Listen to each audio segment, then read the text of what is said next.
గోవాలో 77 అడుగుల శ్రీరాముడి విగ్రహం. ప్రపంచంలోనే అత్యంత ఎత్తైన రాముడి విగ్రహంగా గుర్తింపు.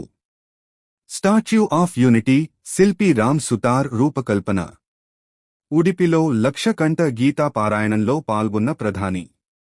ఉడిపి సుపరిపాలన నమూనాను గుర్తు చేసుకున్న మోదీ. ప్రధానమంత్రి నరేంద్ర మోదీ శుక్రవారం దక్షిణ గోవాలో పర్యటించి ప్రపంచంలోనే అత్యంత ఎత్తైన శ్రీరాముడి విగ్రహాన్ని ఆవిష్కరించారు. పార్తగాలిలోని శ్రీ సంస్థాన్ గోకర్ణ జీవోత్తమ్ మఠంలో ఏర్పాటు చేసిన 77 అడుగుల ఈ భారీ కంచు విగ్రహాన్ని ఆయన జాతికి అంకితం చేశారు.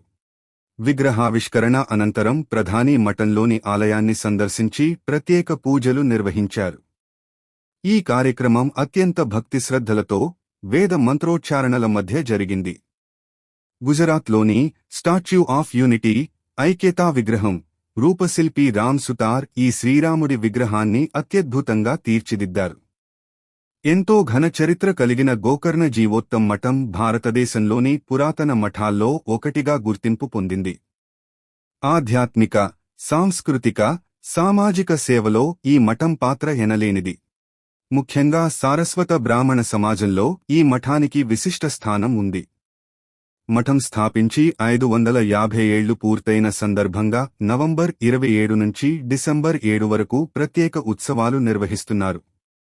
370 ఏళ్ల క్రితం గోవాలోని కనకోనా ప్రాంతంలోని పార్తగాలి గ్రామంలో ఈ మఠ ప్రాంగణాన్ని నిర్మించారు. ఉత్సవాల సందర్భంగా ప్రతిరోజూ 7,000 నుంచి 10,000 మంది భక్తులు వస్తారని నిర్వాహకులు అంచనా వేస్తున్నారు. గోవా పర్యటనకు ముందు ప్రధాని మోదీ కర్ణాటకలోని ఉడిపిలో పర్యటించారు.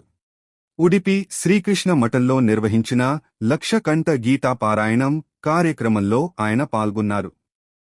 1,00,000 మంది విద్యార్థులు, పండితులు, సన్యాసులు, సాధారణ పౌరులతో కలిసి భగవద్గీత శ్లోకాలను పఠించారు. ఈ సందర్భంగా శ్రీకృష్ణ గర్భగుడి ఎదుట నిర్మించిన సువర్ణ తీర్థ మంటపాన్ని ప్రారంభించారు. అలాగే కనకదాసు శ్రీకృష్ణుడిని దర్శించుకున్న పవిత్ర కీటికి, కనకన కిండికి బంగారు కవచాన్ని, కనక కవచం సమర్పించారు.